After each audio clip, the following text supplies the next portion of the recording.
Se alguém vai ganhar dinheiro com a minha história, que esse alguém seja eu. Essa frase me encontrou em um momento onde eu estava pensando a importância de contar a minha própria história para mim mesma, para que eu entendesse os lugares onde eu cheguei e que eu pudesse valorizar minha própria trajetória, ainda que ela não fosse uma trajetória linear de sucesso. E hoje, aqui no Prósperas, o nosso cantinho onde a gente vai falar de prosperidade, de dinheiro e de jornadas de sucesso protagonizada por mulheres negras, o tema é a importância de contar a nossa história e o quanto a minha história é cara. É muito interessante quando nós escutamos mulheres negras contar a própria história, como essa história é atravessada pelas histórias dos nossos antepassados, né? Então, muitas vezes tem uma mãe, tem uma avó, tem uma tia que foi uma figura muito importante na vida dessa pessoa, que ajudou essa pessoa muitas vezes a sonhar, a buscar estratégias para alcançar os objetivos, mas que muitas vezes, quando a gente chega nesse lugar tão almejado, tão desejado, que a gente pode até chamar de sucesso, né? A gente faz o que com isso? O que é que a gente faz com todo o esforço que foi feito e que muitas vezes a gente até coloca esse esforço num lugar do incentivo do outro? Então, como é que eu posso identificar o que é que eu quero fazer quando eu chego nesse lugar que eu considero bem-sucedido? Boa! Seja bem-vinda, bem-vindo, bem-vinde. Eu sou Amanda Dias, consultora financeira e educadora social à frente da Grana Preta, um programa de emancipação financeira para pessoas de baixa renda. Eu sou Laura Almeida, sou psicóloga clínica, mestre em estudos de gênero, sou cofundadora da Rede Dandaras e sou uma mulher que ajuda outras mulheres negras a cuidarem da própria saúde mental e a encontrarem caminhos de felicidade.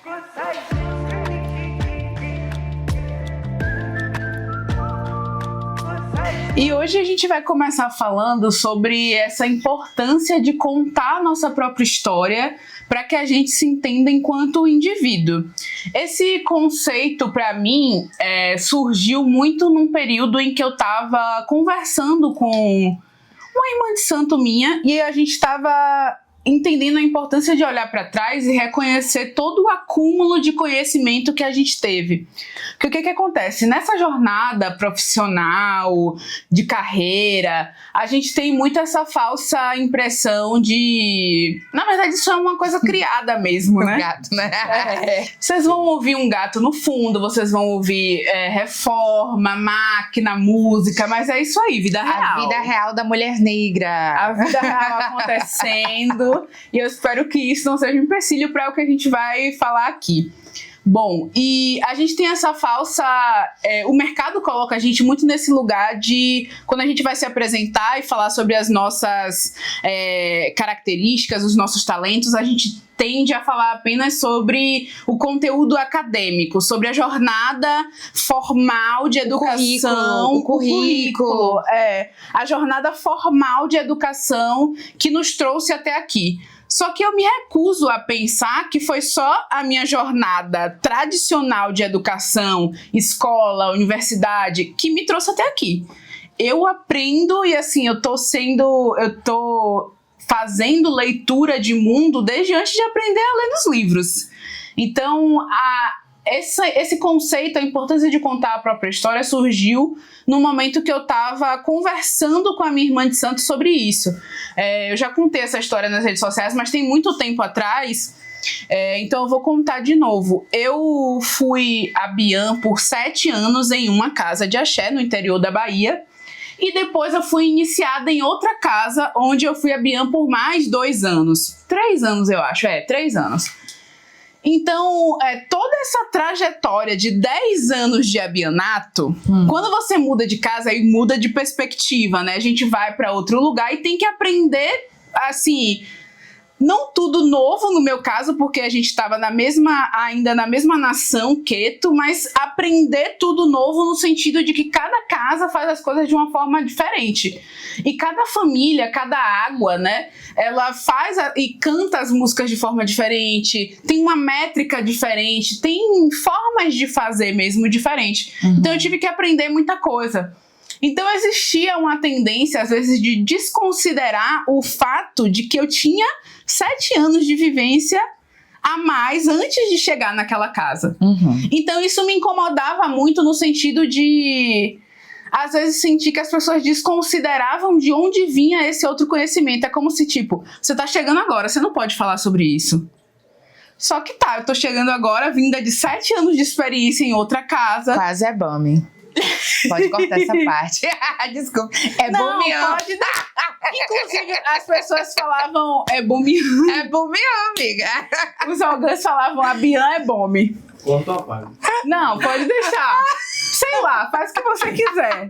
Eu já me desconstruí da minha imagem. Minha imagem é do povo. Tudo bem, vamos lá.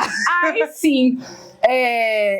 As pessoas tinham uma coisa de desconsiderar, às vezes, uns conhecimentos que eu trazia tanto de outra casa, quanto da minha própria vivência sendo uma pessoa do interior.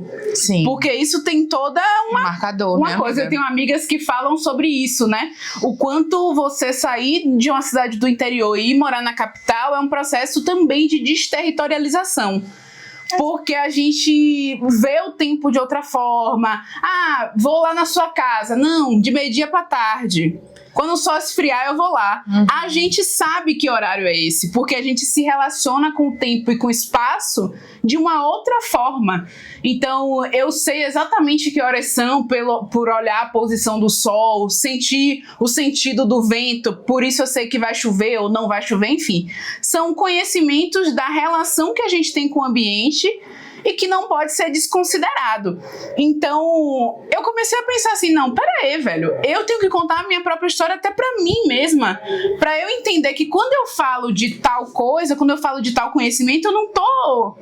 Possa ser, beleza, não sou formada em biologia, não sou formada em geografia, mas eu tenho esse conhecimento e esse conhecimento vem de um lugar e ele é válido. E eu acho que na sua fala tem uma coisa muito importante aqui pra gente identificar, que é como nós aprendemos a validar o conhecimento a partir da experiência acadêmica, né? E a gente esquece, inclusive, ainda mais falando que nós somos 2 mulheres de axé, né? Duas pessoas candomblecistas, que o conhecimento, quando ele vai para esse lugar de ser validado a partir da universidade, da experiência educacional acadêmica, ele está sendo validado a partir de uma colonialidade, né? E a gente esquece, inclusive, que quem nos ensinou, muitas vezes, a perceber o tempo, a perceber o nosso tempo, se vai chover, se não vai, se tá cedo, se tá tarde, se estou me sentindo bem para sair ou não. Uma série de hábitos e de cuidados, por exemplo, não chupar manga e beber leite, não tomar banho depois de comer um prato de comida quente, um cozido feijão, senão você vai ter fastio, uma série de outras coisas. E isso são conhecimentos ancestrais, né? São conhecimentos comunitários que nós aprendemos em comunidade com os nossos modos de viver, né? E eu acho que isso é importante porque o que você está falando é trajetória, né? E eu escuto isso de muitas mulheres cotidianamente, né? Falando de como, quando elas precisam sair dos seus espaços de aprendizagem para outros lugares e passar por adaptações, muitas vezes parece que esse saber, ele é questionado se faz sentido ainda, né? Se vale a pena seguir reproduzindo, ensinando, compartilhando. E eu acho que, como você trouxe o exemplo da dinâmica do terreiro, existe um lugar hierárquico que valida ou invalida, né? E eu sinto que esse é um papo um pouco mais profundo, né? Sim. Mas eu sinto que isso toca num ponto que é a comunidade, né? A gente estava conversando mais cedo sobre isso, né? E o quanto a comunidade, ao mesmo tempo que ela desponta valores, desponta aprendizados, você saber sobre alguma coisa, valida esse pertencimento identitário à sua comunidade, essa comunidade também pode ser um fator de apagamento da sua individualidade. E esse é um assunto muito importante, né? A gente estava aqui antes lendo um pouquinho de Sobonfu Somé, esse livro incrível, O Espírito da Intimidade. E ela traz uma fala sobre o objetivo da comunidade, né? Que é assegurar que cada membro seja ouvido e consiga contribuir com os dons que trouxe ao mundo, suas características, né? Seus modos de viver, da forma apropriada. E sem essa doação, a comunidade morre. Ou seja, se a gente não segue, se a gente não é continuidade dessa comunidade, a comunidade ela perde seu sentido. Ou seja, ela não é um espaço perdido no tempo que atravessa o tempo sem se transformar. Muito pelo contrário. A partir do momento que eu chego e com o meu saber, com a minha história, permaneço ali, ela se transforma comigo, né? E sem a comunidade, o indivíduo fica sem um espaço para contribuir. A comunidade é uma base na qual as pessoas vão compartilhar seus dons e recebem as dádivas dos outros. Eu gosto muito de fazer uma reflexão sobre o conceito da filosofia Ubuntu, né? Que é uma filosofia que vem dos povos Congo-Bantus, que a gente conhece muito aqui no Brasil, a partir daquela frase "eu sou porque nós somos", né? E a gente utiliza muito essa filosofia numa perspectiva de entender que nós somos continuidade de uma ancestralidade que lutou, que sofreu, que foi infelizmente traficada, sequestrada e passou por processo de escravização e teve que resistir muito para que nós pudéssemos estar aqui falando hoje de prosperidade, saúde mental. Então nós não construímos essa caminhada sozinha. Só que tem um outro lado, uma outra perspectiva dessa filosofia que nós precisamos pensar, que é o seguinte: onde é que eu sou dentro dessa perspectiva? Se eu faço parte dessa coletividade, que é porque eu também sou, e eu sou porque também essa comunidade existe, o que é que eu sou que me faz pertencer a essa comunidade? Então, quando a gente conta a nossa história, a gente também está falando um pouco da fagulha que faz a gente pertencer a essa coletividade, mas especialmente nós estamos validando o nosso direito, que é de ser quem a gente é, contar a nossa história e identificar e reconhecer que a nossa trajetória, por ser uma trajetória do tempo de agora, não é melhor nem pior do que a de ninguém, não é menos válida nem mais válida do que a de ninguém, de nenhum antepassado. Esse é um ponto do Boucher que é muito importante. Isso que você traz tem muito a ver também com o que a gente estava falando, porque a gente constrói o conhecimento junto com a comunidade. E isso é muito importante para mim, porque, voltando a esse exemplo que eu dei, quando eu chego no axé que eu faço parte hoje, tem muita gente jovem, muita gente que está conhecendo o terreiro agora, a dinâmica do candomblé agora, e não teve vivência anterior em outras casas de axé. E pensar nisso é muito importante, porque alguns terreiros tradicionais, principalmente aqui da Bahia, tem muito aquela dinâmica do silêncio. A gente não para dar uma palestra sobre o significado daquela quartinha tá nesse lugar, daquela coisa tá aqui. É tudo muito aprendido na vivência mesmo, no pé no chão. E nesses 7 anos nesses espaços eu aprendi muito que é isso. A gente tem 2 olhos, 2 ouvidos e uma boca. Então, para mim, o candomblé o candomblé funciona como uma ciência espiritual mesmo. E o que é a ciência? O que é o fazer científico? É você observar, você acumular conhecimento, você observar o que é que se repete de padrão, você interpretar as coisas. E às vezes eu sinto que as pessoas querem tudo de mão beijada. Até por essa colonização de só validar o conhecimento acadêmico, a gente quer pesquisar na internet e achar, a gente quer ler no livro e achar, quer ficar... Enfim, desconsiderando que a parte da oralidade é muito importante. Beleza que hoje talvez a gente possa, escrever mais sobre isso, mas o conhecimento da vivência ele é muito importante. Então, para mim, contar a minha própria história veio muito desse lugar de olhar para a minha vivência e entender ali naquela vivência o que é que me faz ser quem eu sou hoje. Até mesmo para investir, o conceito de investimento narcísico, que é uma coisa que a psicanálise fala muito, que é aquele investimento que a gente faz na criança para que ela se perceba enquanto indivíduo.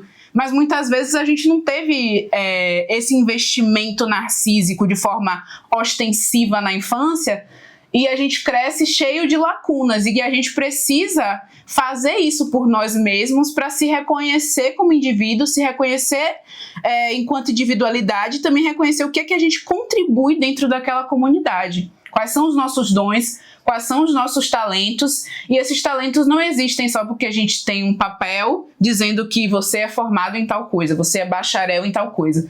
Esses conhecimentos, eles se acumulam ao longo de toda uma vida. E quando você traz esse trecho de Seu Beau Fonsomé, eu lembro muito de Bell Hooks também, Tudo Sobre Amor, quando ela fala da importância da comunidade para que a gente se entenda enquanto indivíduos completos. Porque quando a gente está no Ocidente, né, no capitalismo, existe uma tendência à individualização muito grande. Então a gente mora em casas cada vez menores, a gente vai morar em apartamento, trabalha ali de frente para um computador, sem tanto contato com a comunidade. Então a gente fica muito vulnerável a diversas pressões e inseguranças, porque o reconhecimento da gente, do nosso trabalho, vai vir sempre do outro, quando vem. E nesse processo, nessa jornada profissional, muitas vezes esse reconhecimento não vai vir. E a insegurança, ela é fomentada na gente até para que a gente fique tentando o tempo todo se provar. Exato. E esse reconhecimento não vem porque faz parte dessa dinâmica, que ele não venha para que você se esforce e entregue cada vez mais, com mais qualidade e menos remuneração. Isso é importante de ser dito. Exatamente. Então eu passei a contar a minha própria história não só para reconhecer a minha jornada espiritual e entender tudo que compõe essa jornada e agregar isso, né, para que a gente não fique se enxergando enquanto setores de uma vida. Não, a gente é continuidade, mas também para combater a síndrome da impostora. Porque eu ficava assim, nesse universo, né, trabalhando com finanças, tem muito isso. Eu sou jornalista de economia e as pessoas sempre ficavam se questionando, mas como você saiu do jornalismo para trabalhar com finanças? Como se não tivesse uma coisa nada a ver com outra. E eu sempre me peguei muito com essa pergunta, porque além de, depois eu fiz uma segunda graduação em gestão financeira, fiz curso para poder ser consultora financeira de finanças pessoais também. Só que para mim, eu fiz esses cursos e todos esses conhecimentos que eu fui adquirindo, eles encontraram espelho em conhecimentos que eu já tinha. Da minha família, da própria vivência de axé. Então, quando eu aprendo no curso de consultoria financeira a importância da mentalidade, a importância de você sugestionar, né, para sua cabeça que você é capaz, que você consegue, eu não tenho como não relacionar isso com o culto de Ori. Eu não tenho como não relacionar isso com a minha avó me dizendo dos sonhos dela, das coisas que ela pedia a Deus, o que ela pedia quando ela rezava. Isso para mim também é sonhar, isso também para mim também é sugestionar o seu Ori. Então, esses conhecimentos se completam para mim quando eu aprendo no candomblé, por exemplo, da importância do crescimento material, de construir as coisas no chão, do planejamento, para que a gente tenha elevação espiritual. Eu não posso deixar de pensar na importância também da dinâmica do dinheiro, do quanto a gente precisa, às vezes, construir segurança financeira para que a gente possa ter mais disponibilidade de tempo, de energia para investir na nossa saúde espiritual, na nossa saúde mental também. Então, eu comecei a responder essa pergunta citando todos os conhecimentos que eu considero que foram importantes para que eu chegasse até aqui. E eu acho interessante você trazer isso, porque é o tipo de situação que exige da gente uma autovalidação. E esse é um tema que é muito sensível, porque a gente constrói a nossa vida, muitas vezes, em diversos contextos que instigam não existir esse mecanismo dentro de nós. A gente passa por um espaço educacional em que a gente precisa corresponder a expectativas, ser validada a partir de notas, a partir de feedbacks de pessoas mais velhas, né? Ser comparada por exemplo, estratégias de aprendizagem que são padronizadas e que muitas vezes não levam em consideração que nós somos seres individuais, né? Seres únicos. E a gente passa por outros espaços que fazem com que a gente seja menos sociável, que a gente seja entendido e lido como extrovertido, introvertido, invertido. Então, existe toda uma estrutura social que faz com que a gente, em alguma medida, se construa muito nesse lugar de ser visto e validado pelo outro como uma pessoa legal, uma pessoa não legal, uma pessoa galera, uma pessoa não galera, né? Uma pessoa que é fácil de conviver, uma pessoa difícil de conviver. Mas que história essas nomenclaturas trazem? Então, esse lugar da autovalidação não é um lugar fácil, porque nós não fomos estimuladas, especialmente as mulheres negras, a fazerem isso por nós mesmas. Muitas vezes, em algumas famílias, até esse lugar da não validação e da cobrança a partir da violência verbal é um lugar que é entendido, né, uma postura, um mecanismo que é entendido como uma forma de estimular a pessoa a sair daquele contexto. Então, muitas vezes eu escuto mulheres negras dizendo que a mãe, o pai, não teve uma fala muito positiva, muito incentivadora, mas uma fala muito mais violenta, restritiva, para que a pessoa se sentisse apequenada e se forçasse a sair daquele contexto. Então, tipo assim, eu fiz pro seu bem. Sim. Eu fiz pro seu bem. Se eu não tivesse passado, se eu tivesse passado a mão pela tua cabeça, você não teria saído daqui. Então, muitas vezes, construir esse mecanismo de autovalidação não é uma coisa fácil. E a gente precisa encontrar espaços e construir espaços dentro de nós que façam com que essas estratégias de validar a si mesma, validar a própria história, validar os próprios conhecimentos, possa crescer. Muitas vezes a gente não vem com um repertório afetivo muito rico de características, né, de estratégias de autoafeto, de autocuidado. Justamente porque muitas vezes na história da nossa família isso não era uma questão. Às vezes a emergência era a comida, a emergência era a roupa, a emergência era a casa, às vezes a emergência era a escola, a emergência era não deixar passar fome, não deixar passar sede, garantir de que aquelas crianças, quando crescessem, não fosse para o mundo do crime, para o uso de drogas, para se alinhar com pessoas que não eram entendidas como boas pessoas. Então, essas eram as prioridades. Não era que você tivesse uma boa relação com as suas emoções, uma boa autoestima. Eu acho que, inclusive, assim, pensando a gerações muito anteriores à minha, por exemplo, a geração da minha mãe, eu acho que para minha avó pouco importava se minha mãe se achava bonita. O que importava é que ela estava na escola, que ela estava trabalhando, que ela tinha como ajudar a pagar as contas de casa, que se acontecesse alguma coisa, minha mãe podia cuidar dos irmãos mais novos. Isso era importante. Então, a gente traz, muitas vezes, no nosso arcabouço familiar, pouca referência de autocuidado, porque a gente vem como a gente falou no outro episódio, né? Vem de uma pós-abolição que não acabou. Então a gente ainda está tentando se recuperar de sair de uma rota de sobrevivência. E eu acho que essa é uma palavra, chave para a gente falar disso. Porque sair da sobrevivência é você entender que muitas vezes você não precisa ficar lutando para sobreviver o tempo inteiro, e a gente pode parar e construir um espaço para a gente onde a gente possa viver e construir estratégias de bem viver. E isso é bem interessante porque se a gente não se validar, a gente vai sempre ficar vibrando na falta, como se sempre faltasse alguma coisa.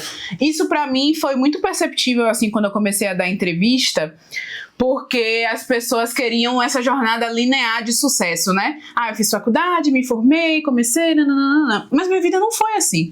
Então não tem como eu dizer que eu aprendi tudo o que eu sei sobre finanças só na graduação de gestão financeira. Eu aprendi vendo meu pai fazendo as continhas, eu aprendi conhecendo a história da minha avó, sabendo que ela saía para mariscar, para poder pegar marisco, para poder meus pais, meus tios venderem e aí conseguirem ter renda extra para poder suprir a família. Eu aprendi sabendo que o meu avô abriu a primeira olaria, que foi a primeira empresa da história da minha família. E isso, apesar de toda a cultura de silêncio que existe em nossas famílias, né? Eles acham que se contar a história pra gente é como se fosse contar sofrimento. E eles negam isso eles negam o tempo todo o fato de rememorar histórias que às vezes foram histórias de dores pra eles, mas que pra gente é tão importante saber para que a gente consiga ressignificar e consiga entender de onde a gente veio, sabe? Sim. Entender qual foi a nossa linha de largada. Então, pra mim, hoje faz muito mais sentido falar, não, eu cresci no bar do meu pai, eu cresci vendo, meu pai não tinha com que deixar a gente ficava lá, ele ensinando o dever a gente enquanto ia atender mesa, anotar fiado, fazer gestão do estoque da cerveja, se precisava de mais ou menos. Como é que eu não vou aprender nessa vivência? Sim. E aí, como é que eu vou desconsiderar tudo isso e dizer, não, a faculdade me deu tudo que eu tenho? Não deu. É importante, a gente precisa acessar, mas não deu tudo que eu tenho e pra mim não faz sentido de dar todo o crédito a essa instituição que muitas vezes foi tão violenta pra mim. E outra coisa importante que você traz e que eu queria falar também é sobre o quanto muitas vezes a gente tá fazendo 3 vezes mais. A gente tá fazendo 3 vezes mais. Então, assim, você falou que pouco importava se minha mãe se achava bonita. Na minha geração, já foi uma geração eu aprendi que eu era de fato inteligente, então eu validei a minha inteligência só quando eu conheci o movimento negro. Perfeito. Porque antes disso, eu não me considerava inteligente, capaz, talentosa, nem nada do tipo. Então, para mim, a vivência com o movimento negro foi muito importante para resgatar minha autoestima intelectual. Talvez ainda não estava na geração de se sentir bonita, de se sabe, assim, não estava ainda, a gente estava no início disso. E aí foi através do movimento negro que eu comecei a entender, pô, eu sou inteligente, esse conhecimento aqui é válido, isso aqui faz sentido, mas ao mesmo tempo eu tive que estudar 3 vezes mais, porque eu fazia o curso de jornalismo, né, de comunicação, e eu precisava aprender os conteúdos técnicos, uma grade educacional toda branca, então eu precisava estudar isso. Aí, para me identificar e me reconhecer, eu precisava estudar imprensa negra. Então, Ana Flávia Pinto, ia estudando outras referências e estudar também sobre afrocentricidade. Então, aí pegar intelectuais negros, intelectuais africanos, norte-americanos, como Bell Hooks, por exemplo, Angela Davis. Então, assim, olha o trampo que a gente tem que fazer para se constituir a profissional que eu sou hoje. Exato. Então, quando vem alguém, por exemplo, que foi meu colega na faculdade, que lembra que eu era uma pessoa muito envolvida com a militância e muitas vezes não me dedicava 100% ao curso formal de jornalismo, muita gente vem, mas como você passou nessa seleção de trabalho? Mas como você chegou onde você chegou? Porque você é bonita, amiga. Porque eu constituí minha carreira dessa forma. Para mim, um jornalista qualificado hoje, e eu aprendi isso com a minha própria história, para mim o jornalista qualificado hoje ele não tem que ficar só no conteúdo técnico. Ele precisa de muito mais coisa para se constituir enquanto um profissional. É por isso que eu falo que a minha história é cara. Porque eu preciso ganhar dinheiro com isso. Se eu tive que estudar 3 vezes mais do que um colega meu básico do curso, é natural que eu me autorize e que eu entenda a minha trajetória como uma trajetória válida no sentido de tipo, eu mereço esse lugar de sucesso. Sim. E eu acho interessante quando você fala de vibrar na falta, fica parecendo falar de coach, né? E eu acho interessante a gente falar de falta aqui, porque nós não estamos falando de uma energia, né? Nós não estamos falando de uma coisa simbólica, mas nós estamos falando das faltas que aconteceram no nosso sistema familiar, na nossa educação, né? Desde a nossa infância, adolescência, que reverberam hoje como questões, coisas que a gente busca na vida adulta. A nossa escolha profissional tem a ver com isso, as nossas escolhas afetivas têm a ver com isso, a forma como a gente organiza o nosso espaço tem a ver com isso, as nossas escolhas em geral têm a ver com aquilo que a gente afirma, mas também com o que nos falta. E todo ser é faltante. Se deixa de faltar, ali a gente já tem ali um flerte com a pulsão de morte, né? Os psicanalistas vão entender. Mas a falta que nos movimenta, especialmente. Então, quando a gente fala desse lugar de vibrar na falta, eu sinto que aqui a gente está fazendo uma reflexão sobre o que governa a minha escolha. Exatamente. Quando eu faço uma escolha, por exemplo, né, de validar esse conhecimento que é ancestral a partir da fala de um antepassado e eu ignoro a minha trajetória, o que é que eu estou fazendo com aquilo que me falta, que é justamente me afirmar? E isso fala muito de um movimento que é, em alguma medida, ensinado para nós de uma outra forma, mas que subjetivamente cola com isso, que é o silenciamento. O silenciamento, ele não é apenas uma postura, linguagem verbal. Não é apenas o silêncio diante de uma atitude violenta que faz você não reagir, né? Como acontece com muita gente, né? Entra em choque e não reage, né? É uma postura comum. Mas a gente está falando, inclusive, por exemplo, não é uma coisa antiga para mim, eu sou de 93, né? Deixar o cabelo natural aparecer. Sim. Não é uma postura antiga ter tons de maquiagem que sejam correspondentes ao meu tom de pele. Sim. Não é uma postura antiga eu ser educada a me maquiar valorizando os meus traços negroides. Muito pelo contrário, a educação que eu recebi, a educação midiática, a educação familiar, era que justamente eu precisava silenciar todos esses traços para caber em oportunidades de emprego, para não sofrer violências no meu espaço educacional. Da mesma forma que eu via minha mãe sair 5 horas da manhã para trabalhar e voltar 10 horas da noite, isso que eu nem via minha mãe, né? E ela usava, olha, uma base da Avon, que era uma base em pasta, que era assim, 3 vezes acima, mais claro que o tom da pele dela. Ela ficava parecendo um fantasma. E assim, aquilo era naturalizado. Naturalizado. Minha mãe, todas as noites, olha, eu criança tenho um trauma. Olha, eu me expondo aqui, a psicóloga se expondo. Eu tenho um trauma. Quando eu era criança, minha mãe, antes de dormir, todas as noites, minha mãe tinha uma escovinha que ela esquentava e ela passava no cabelo e fazia bobs. E minha mãe sempre teve muita insônia, então ela cochilava botando esses bobs. E às vezes ela se queimava com essa escovinha. Então, todas as vezes que eu via minha mãe botando bobs, eu sabia que ela ia trabalhar no dia seguinte. Aí eu falava assim, mãe, por que você precisa botar esses bobs? Aí ela, filhinha, tem que trabalhar. Eu falo disso assim, 4, 5 anos de idade, bem pequena. Mas isso foi durante a vida dela toda de trabalho. Isso é uma forma de silenciamento, porque ela tá me dizendo, para eu estar naquele espaço, eu preciso me padronizar.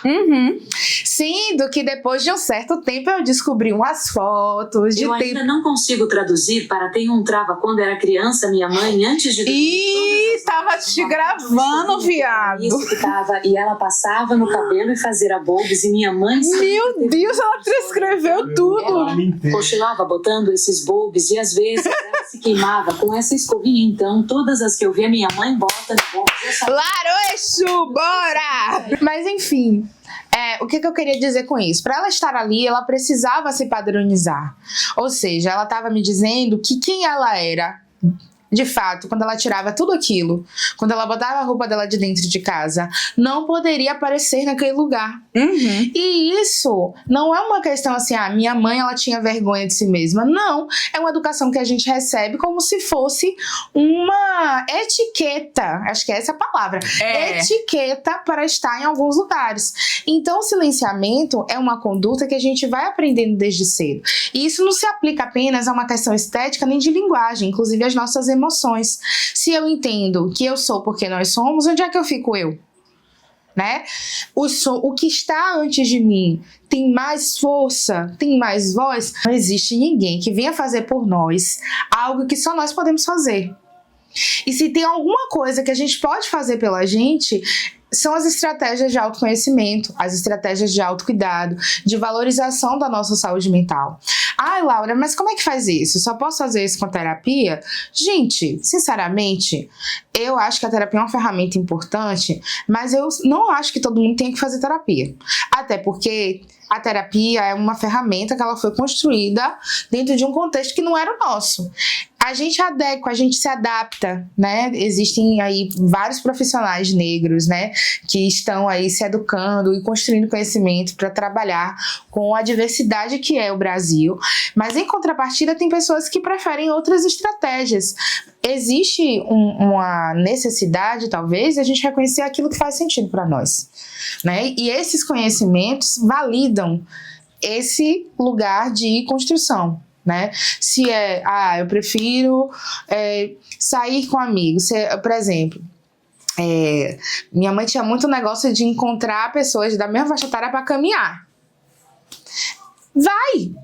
Movimentar o corpo é bom? Massa! Se joga! O que interessa é que você está fazendo isso por si, né? Por si mesmo. E como isso influencia, inclusive, no nosso modo de consumo. Então, às vezes, a nossa forma de comprar, a nossa forma de consumir conteúdo na internet, as pessoas que a gente segue falam muito daquilo que a gente reconhece como falta. E isso é natural, não é uma coisa estranha. Mas eu acho importante que a gente identifique e entenda o que é que realmente falta. Às vezes a gente se relaciona com aquilo que a gente vê na internet e a gente cola com a nossa falta. Às vezes o que a gente precisa, na verdade, é de pedir ajuda, por exemplo, contratar o serviço de Amanda, né? E gerenciar as finanças e não ficar seguindo uma pessoa que não tem nada a ver com o seu contexto de vida, que vai te ensinar como fazer 1 milhão em 15 dias. Isso não existe. Isso é apenas o nosso desejo de sair do medo de voltar para a escassez, né? Tentando colocar as coisas numa ideia fantasiosa de eixo, usando uma linha de raciocínio que não tem nada a ver com a nossa vida, né? E aí, mais uma vez, assim, como isso toca nesse lugar identitário de descolar da comunidade, né? Porque o desejo é romper em alguma medida, né? Total. E quando você fala isso, eu consigo pensar em diversas mulheres que eu já atendi e já dei curso e tal, que quando eu falo de vibrar na falta, eu tô querendo dizer assim, colocando em exemplo prático, né?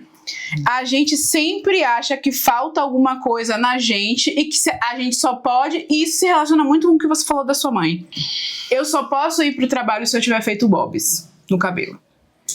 Eu só posso precificar o meu produto ou o meu serviço por esse preço, Amanda, se eu fizer tal curso, se eu fizer tal pós-graduação, se eu fizer tal investimento. Senão você é uma farsa. Senão você é uma farsa. Exato. Exatamente. Por isso que quando eu falo da importância de contar a nossa própria história, para que a gente se lembre de tudo que constituiu a gente, não só da educação formal, é pra gente entender assim, eu não sou uma farsa nesse lugar. Essa semana eu tava conversando com uma grande amiga e a gente tava falando... Às vezes quando vou entrando na TPM, eu tenho uma oscilação de humor muito grande, né? Eu sei como fico meio deprimida.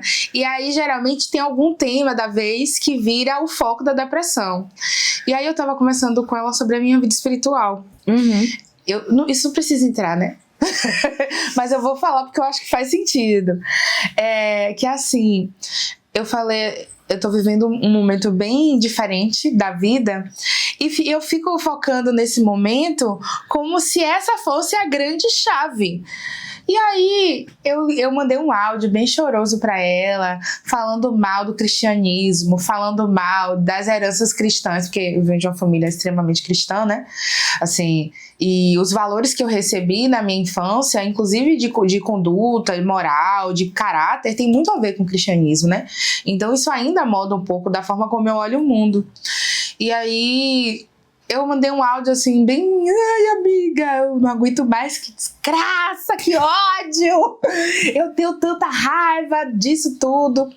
E aí ela falou pra mim assim, amiga, mas para pensar, você viveu anos dentro dessa dinâmica e você rompeu. Olha quantos lugares você passou, quantas coisas você fez. Isso é uma celebração. Eu tava muito triste, né? Porque... ficava parecendo que eu tava com a sensação de andar em círculos, né? E aí eu fiquei pensando muito sobre como a gente tem dificuldade de reconhecer os lugares que a gente passou, que são lugares de, assim, saída de uma lógica extremamente limitante para uma lógica de crescimento, uma lógica que a gente se expande. E a gente coloca, às vezes, a expansão num lugar assim, nossa, que delícia, gente, expandir dói. Expandir dói, expandir tem um custo absurdo. Expandir é você, inclusive, dizer que você não vai mais corresponder às expectativas do lugar onde você estava. E isso, minha gente, custa muito caro. Então, acho que quando a Amanda fala desse lugar, assim, minha história é muito cara, não tá falando apenas das formações que ela fez. Não. Ou dos conhecimentos que ela tem, porque ela é uma mulher muito sábia, né? Mas especialmente que todas as vezes que a gente sai de um lugar, que esse lugar, a gente reconhece que esse lugar não nos cabe mais, isso tem um custo muito alto. E a gente, para chegar onde a gente chega, o que você chama de bem-sucedido, a gente tem que fazer esse movimento muitas vezes. Tem que romper muitas vezes e muitas vezes isso vai ser solitário. Geralmente é. Geralmente é. E eu sinto que em alguma medida isso dói muito. Porque eu não sei como essa noção de comunidade ainda alimenta de que se a gente caminha, essa comunidade caminhará na mesma proporção. E não é assim que a banda toca. Até porque nós somos indivíduos. Esse é um ponto-chave desse episódio, inclusive. Acreditar que a comunidade vai estar com você até o fim é uma ilusão. A comunidade estará com você a partir dos seus valores, dos conhecimentos. Mas o caminho, ele é pessoal e intransferível. Então, se você quer construir algo sólido para você, não espere que a sua comunidade vai te abraçar e vai fortalecer você do jeito que você espera. Essa é uma coisa difícil de se escutar, mas é verdade. Você tem que entender que esse é um desejo seu. E isso aparece muito na família. Às vezes a gente quer que esse pai, que essa mãe, que fez um esforço pra gente estudar, pra gente fazer as coisas da melhor forma possível, que deu as condições, venha nos apoiar nos nossos sonhos, mas esse não é o sonho deles. E aí o que acontece? A gente se frustra, a gente acaba ficando indeciso se devemos seguir o que queremos ou o que o pai, a mãe espera porque aquela pessoa fez um esforço. E aí a gente esquece que os nossos pais, eles têm uma função que é essa função de quando nós somos crianças, adolescentes, né, menores de idade, dependentes emocionalmente, financeiramente, que é fazer esse movimento. Não fez porque era gente boa, não. Não fez porque era uma boa pessoa, não. É porque era o papel daquela pessoa. Não é porque, é uma pessoa maravilhosa. Não é sobre isso, gente. É porque realmente essas pessoas, elas têm esse papel. Da mesma forma que se hoje você tivesse um filho, você ia ter esse papel na vida dessa pessoa. E não é porque você é uma pessoa boa, mas porque essa é a sua responsabilidade. Sim. Então, quando a gente segue, quando a gente deseja, quando a gente começa a traçar a nossa vida, nós precisamos entender que nós somos, né, os maiores sustentadores e mantenedores da realização dos nossos sonhos. E às vezes a comunidade não vai nos acompanhar. Isso não quer dizer que a comunidade não nos abraça, que a comunidade não é uma boa comunidade, mas porque nós somos indivíduos. E a comunidade também ela é atravessada por essas ausências, né? A nossa comunidade, as pessoas que vieram antes da gente também não aprenderam a se validar, a se escutar, a entender que seu sofrimento, seu sentimento é válido, que aquilo ali é importante. Eles não aprenderam. Como é que eles vão fazer pela gente algo que eles não fazem nem por eles? Quem tá ouvindo aqui agora precisa aprender a se autovalidar. E não falo só, falando numa perspectiva profissional mesmo. Sim. Você acha que o mercado de trabalho vai olhar pra mim? Ah, não, porque você tirou 8 em telejornalismo. Mas eu tava lá dentro da comunidade do Viradouro fazendo ação e fazendo diálogo entre universidade e comunidade. Não. O mercado não vai entender isso, o mercado não vai validar isso. Só eu sei o custo disso. Exato. Só eu sei o custo que era sair todo dia, sábado, domingo, pra fazer ação na comunidade. E se a gente não, porque a gente tem esse ranço ainda um pouco dos antigos, que é, não, porque minha história é de sofrimento, a história do meu povo é de sofrimento, então é até indigno de mim, que sofri menos, falar sobre isso, me apropriar dessa história, ou cobrar pelo trabalho que eu faço em prol da minha comunidade. Como se por resolver um problema que é social e é um problema de um grupo que é minorizado, então já é identificado como algo que vale menos, eu não posso cobrar. Só que se você não cobra, se você não ganha dinheiro com aquilo, dentro de um sistema capitalista, daqui a pouco esse projeto não vai mais existir. E mais que isso, você vai adoecer, porque eu acho que é uma coisa que a gente não fala. Recentemente, eu fui para um evento que envolvia a saúde das mulheres, né, em diversas perspectivas, E eu encontrei com diversas pessoas da minha vida, assim, do meu passado, porque eu tenho uma trajetória de trabalho com o direito das mulheres há muitos anos, né? Eu não comecei no mestrado, fiz estágio, passei por alguns movimentos sociais, por ONGs, né? Já atuei como voluntária e hoje eu trabalho numa perspectiva realmente mais voltada para a saúde mental, com algumas empresas e na minha clínica. E é muito interessante encontrar pessoas do meu passado, porque muitas vezes as pessoas estão nos mesmos lugares e eu tô falando assim de 10 anos atrás, né? Então são pessoas que estão no ativismo, mas também numa ponta de assistência, né? Ou então no lugar de voluntariado, no mesmo lugar. E eu acho que esses espaços são importantes, mas esses espaços também têm uma dinâmica de trabalho muito adoecedora.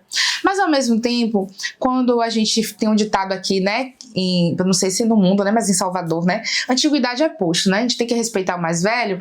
Então, esse lugar é um lugar de referência para muita gente. Então, nem sempre o meu movimento vai ser entendido como um bom movimento por essa comunidade. Muitas vezes vão me chamar de egoísta, vão me chamar de mercenária, porque eu escolhi trabalhar com saúde mental de mulheres negras no meu trabalho e não num lugar de voluntariado, né? Servindo a um ativismo político. E eu acho que isso é capcioso, assim, a gente precisa ter cuidado com isso, porque nós não estamos falando dos movimentos em si, mas da forma como esse agenciamento funciona. E é muito interessante perceber um desconforto dessas pessoas que estão no mesmo lugar, de perceber que você fez uma escolha em prol da sua saúde. E de que quando a gente conversa, por exemplo, essa pessoa está falando, nossa, eu tô com uma dor miálgica que eu não consigo trabalhar mais de 2 dias. Eu não consigo sustentar uma rotina de trabalho de 20 horas. Por quê? Imagina, a estrutura misógina, racista, ela é violenta e ela não vai escolher um corpo branco, por exemplo, para violentar. Não. Sabendo que você tá ali trabalhando e tem um sentido político de você estar ali. Então, e a forma que a gente se envolve com o problema ali é totalmente diferente. A forma que a gente enxerga aqueles corpos, até que corpos e subjetividades que a gente está assistenciando é muito diferente. E mais que isso, amiga, a estrutura jamais nos poupará. Jamais. Então, acho que a comunidade aponta muitas coisas para nós que são valores importantes, mas cada um sabe até onde dá conta de ir, o que dá conta de fazer, e da mesma forma como nós sabemos os nossos limites, é importante que a gente entenda que as nossas conquistas são coletivas, mas o valor que nós damos a elas é muito pessoal. É muito pessoal. Exatamente. E só pra gente fechar, né, com chave de ouro, depois de tantas provocações esse episódio, é a gente pensar também que a sua trajetória é o que te torna única.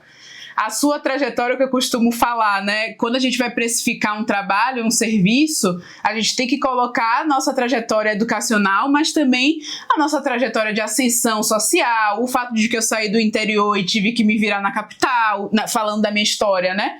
O fato de que eu tive que passar por diversas situações. Então, tudo isso tem um preço. Se não tem valor, se não tem preço, tem valor. Sim. Então, tudo isso tem um valor. E é aquilo que a Emicida fala, né? Não dá pra ser só água na geladeira e eu tá querendo salvar o mundo.